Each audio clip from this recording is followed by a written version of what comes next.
Good morning, everyone, and welcome to an exciting session on financing your facility. So we're going to talk about the different options you have available. So the learning objectives here will be, what do you get there? I think the key is what to look for and how to analyze what you're needing. So, and then we'll talk about the life cycle of the school, where it's at, the different things, because there's different options available to you when you get there. So I think, Rich, if you could talk about what is a financially strong charter school look like? What are the elements that you look at from an underwriter's point of view? Obviously having good cash flows that you could, afford, to pay your bills. And if you have debt service or rent that, you can cover that by a reasonable margin and that you're not using all your available cash just for your facilities. You're able to put money away and build your liquidity. So good cash flows, building liquidity. That's the way we look at a charter school, and you look at a track record of good management of expenses, low expenses. A lack of surprises, a lack of management letters or concerns from auditors. What should they be preparing for if they're going to go to a bank or even to an investor? How should they prepare internally to be ready for those site visits and be ready to talk to the bankers? You don't want the bank or an investor to be asking you questions that you can't answer. So it's good planning, good forecasting that you can afford the building, and something at least in the 5-year mark. And you just want to have your house in order. You want to make sure that you have competent advice, on a real estate matters, legal matters, financial matters, like what Rich does, and just be prepared to justify what you're looking, why you're going to grow. How it's going to benefit the school for your long-term success. Talk about the different stages that charter schools are in, and then how the market sees the different elements of that. The charter school market, the financing market, has evolved pretty significantly the last 15 years. I think when I joined the business, it was very hard for anybody to get a financing unless they had a charter renewal in hand. And the market's evolved, and to the point where when rates were very low, 2020, 2021, startup schools, pure startups, were doing bond deals. So that's gotten more difficult now, but these options ebb and flow. And really with the startups, the credit metrics that we look at there are more the qualitative. What's the governance? What's the administrative? What's the social economic data around the school? Oftentimes schools have to start and lease space, perhaps use a developer. If you have some resources or have a track record or have good connections, that's where you can finance startups. You can do it with bonds. You can do it with loans from CDFIs.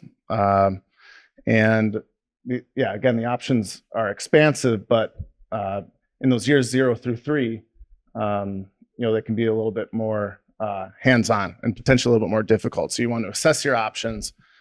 Get with people that know what they're doing in the financial markets, whether it's a financial advisor or an underwriter, and really make sure that you're borrowing the right amount of debt for the growth that you are projecting. Debt capacity is a very important step to do very early in the process, whether you're year 0 or year 1, 2, or 3.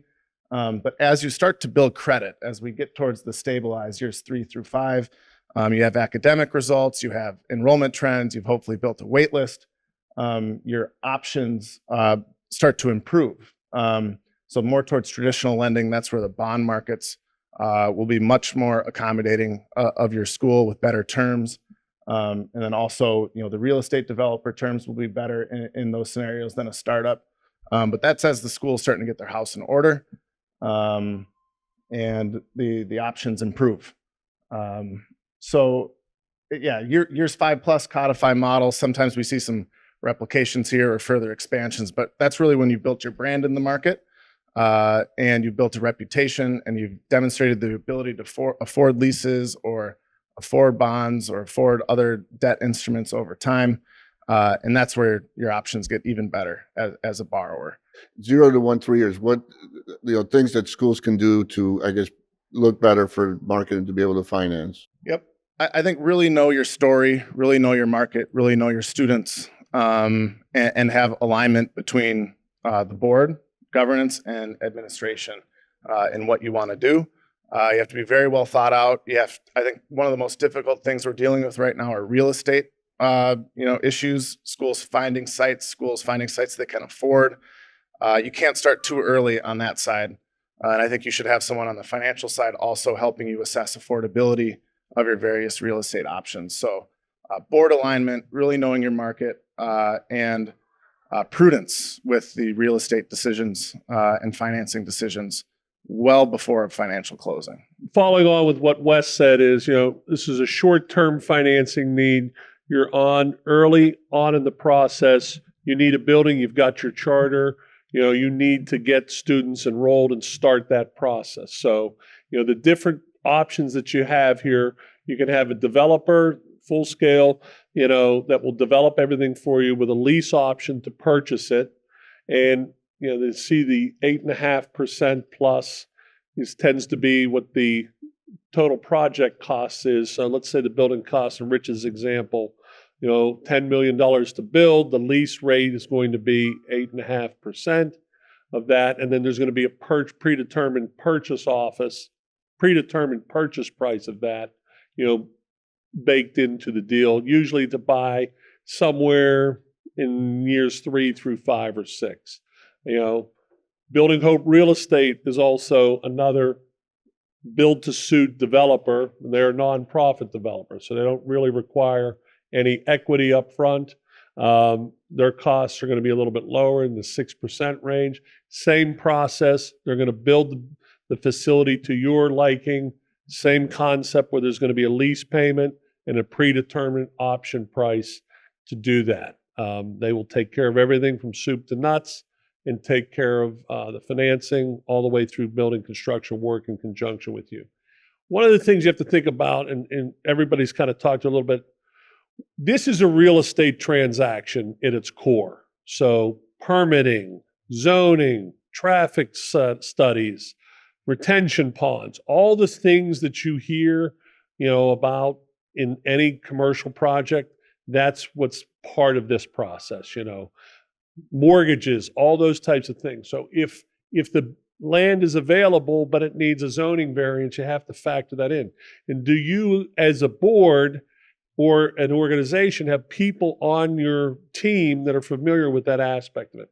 These developers do a very good job of taking care of all of those headaches and getting the properties titled properly so that it works well. The last solution here in the green is more of a traditional commercial bank loan.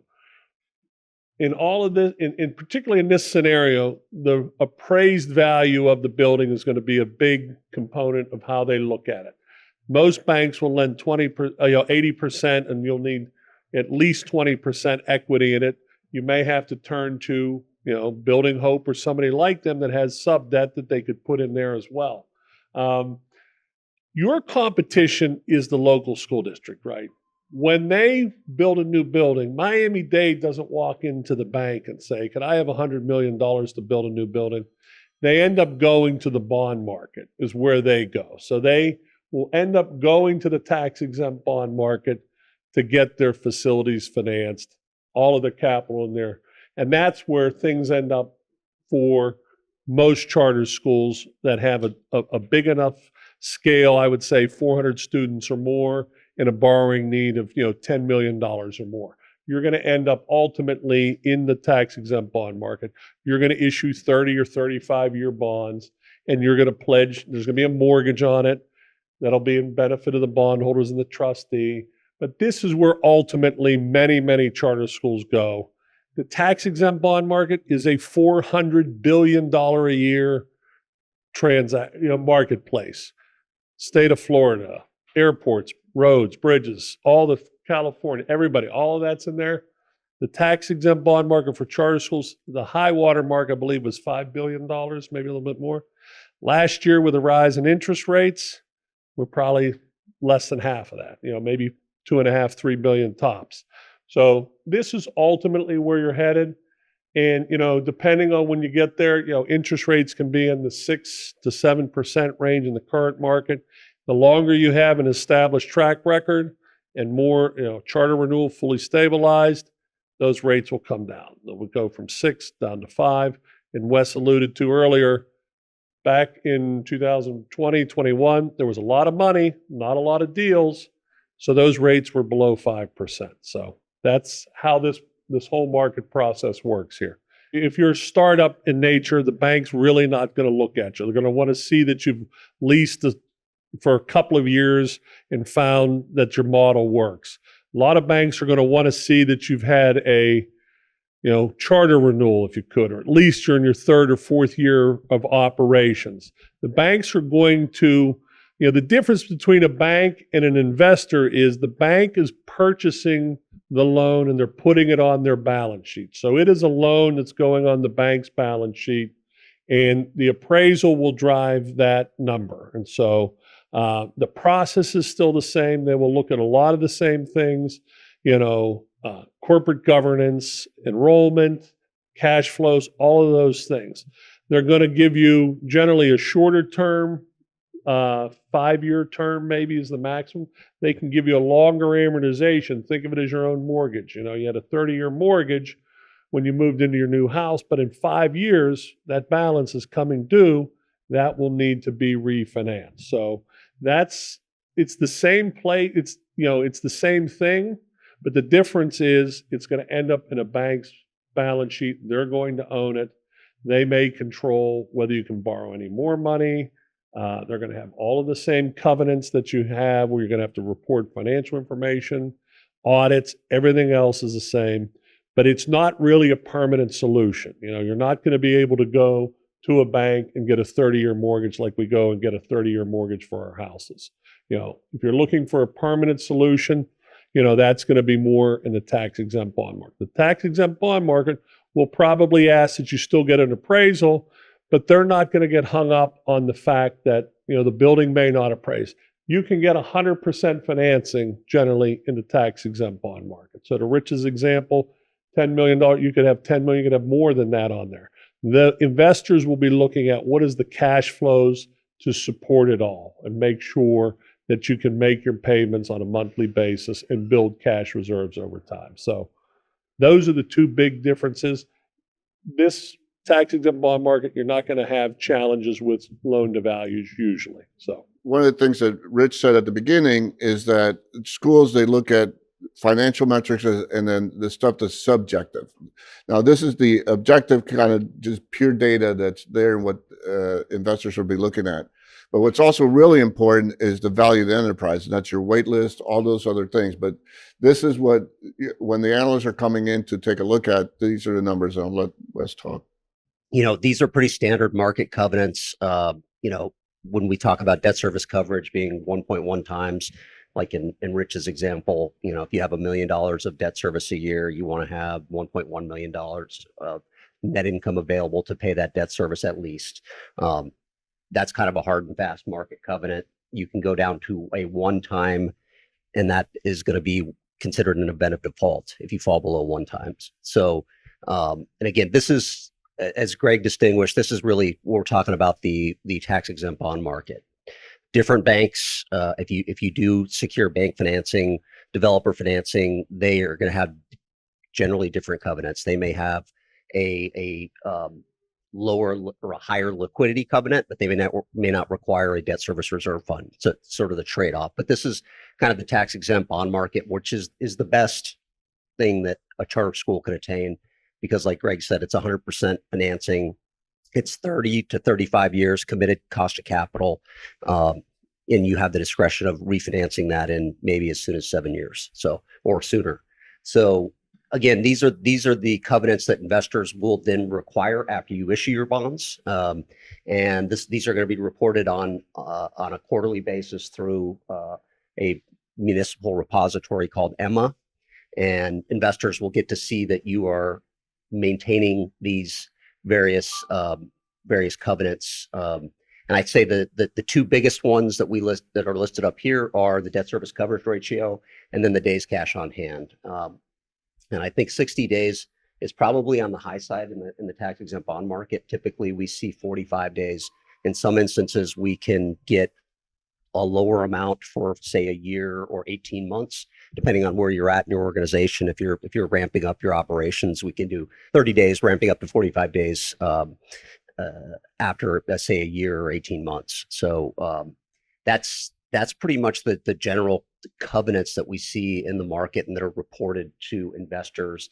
We also, when we do issue tax exempt bonds, we do annual investor calls. And so your organization would have to, after the first year, and then typically every year after, have a call where you go through a lot of these items, but then also talk about your organization, your enrollment, your wait list, a lot of the other operating metrics, any changes in management, board governance, all that stuff. So that's another pretty important requirement. We've been talking about throughout the presentation. A bank is typically going to, in most cases, not lend 100% of the amount of the financing. So like we've been talking about, it's more like an 80%, sometimes 75% of what the cost of the project is. The trade-off to that is that some banks will not require a debt service reserve fund. In the tax-exempt bond market, you have to fund 1 year's principal and interest, which is costly. And that money now, as Richard will tell you, can be invested at a much higher rate than it was, say, 3 years ago. So the what we call the negative arbitrage between what you're paying interest in on the bonds versus what you're earning on that debt service reserve fund is somewhat more narrow. There, it still exists, but you'd say 3 years ago you could only earn like 0.5% on that. Now maybe you can earn 5.5%. So, but that's, if you could avoid funding a debt service reserve fund, that is a huge consideration versus when you look at a bank versus a long-term bond option. In terms of the other covenants, Richard, I would say days cash on hand. Most banks are going to require a little bit higher days cash on hand than you would in the tax-exempt bond market. They're going to require something probably closer to 60 days. But the trade-off again there is you may not have to fund a debt service reserve fund. And so, it's kind of a give and take there. Again, if you can attain the long-term tax-exempt bond market, that's the best thing going. 100% financing, it's committed capital. You're not subject to refinancing risk in 5 years, but there's some other considerations there. There's also considerations too, if you are looking at more of a developer-driven structure, as some of our members of our audience have looked at in the past, where maybe a developer is going to own a facility for a year. We can structure financings with banks where the rate on that loan is taxable for a year, and then it automatically converts to tax exempt once the school takes occupancy. So again, the developer is taking the risk of, during that year, the operations of the school, and then also just also putting their capital into to finance improvements to that building. So this is a chart that we pull off of Bloomberg. Most of you have heard of Bloomberg. It's our traders, all of our trading desks use Bloomberg as kind of their go-to for various pieces of data. And so this one's important because when we started the year in January, there was a pretty high, like a 70% chance that the Federal Reserve would cut interest rates in March. Now, what we see here is that has gone down significantly. And so these are, if you look at the various times of the year and next year, this is what the market is pricing in as of 2 days ago, of probability of a rate cut. Now, whether that's 25 basis points, 50 basis points, some sort of rate cut. And so you can see now it's only about a 30% chance that even in July that there's going to be a rate cut.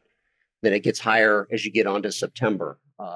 Why is that? It's because there's been different pieces of market data that have come in stronger than expected, whether that be the most important of which is the inflation numbers that we're seeing. Inflation has been coming down, but not to the level that the Federal Reserve would like to see as part of their dual mandate of low inflation and maximum employment. So, that has come down significantly. So what does that mean? for you as borrowers is that maybe it's higher for longer. Maybe it's, we're not going to see a rate cut until, later this summer or this fall, or maybe some market pundits say maybe not at all this year. So what does that mean? I mean, it means that rates are going to be higher for longer this year. But the good thing that we're going to get into subsequent slides here, because what we see here is this is the liquidity, this is the powder in the marketplace to buy tax exempt bonds. So if you're going to the bond market, this is probably the biggest technical factor that we look at, that our traders look at in the market.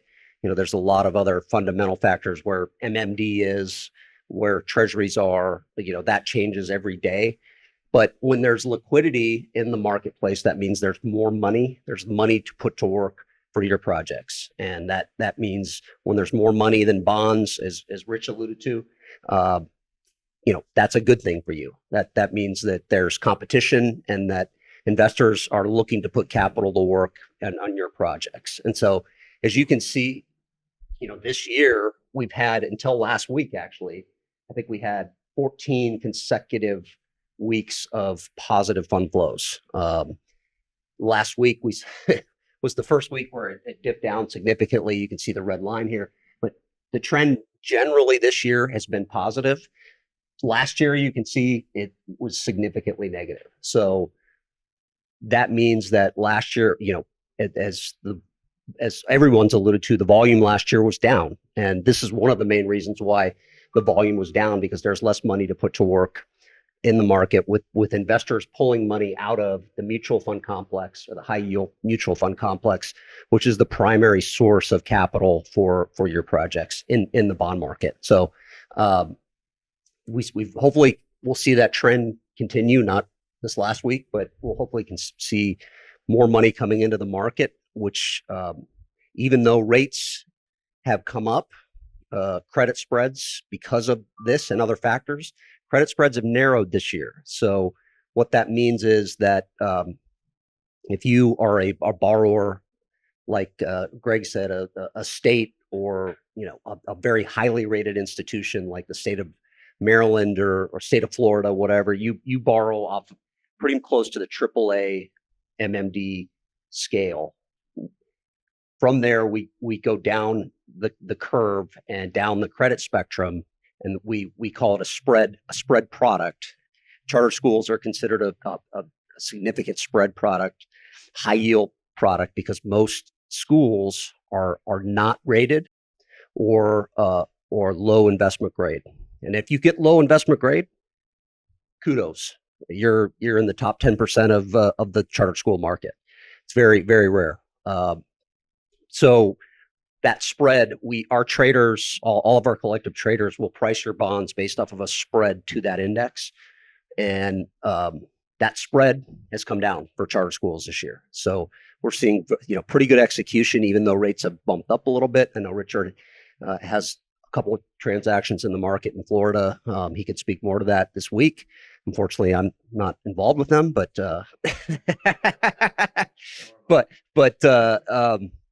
no, we've seen that trend hopefully improve and continue to improve this year, and which will lower your overall borrowing cost.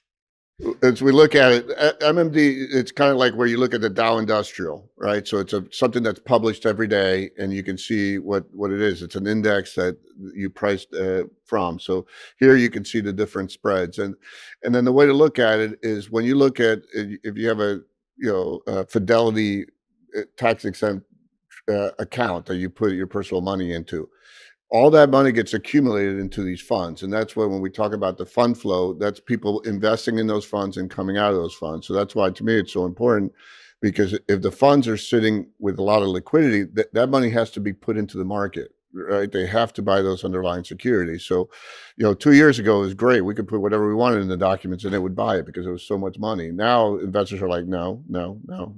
So it's a different thing. Well, thank you, everybody. Much appreciated, and enjoy yourselves here.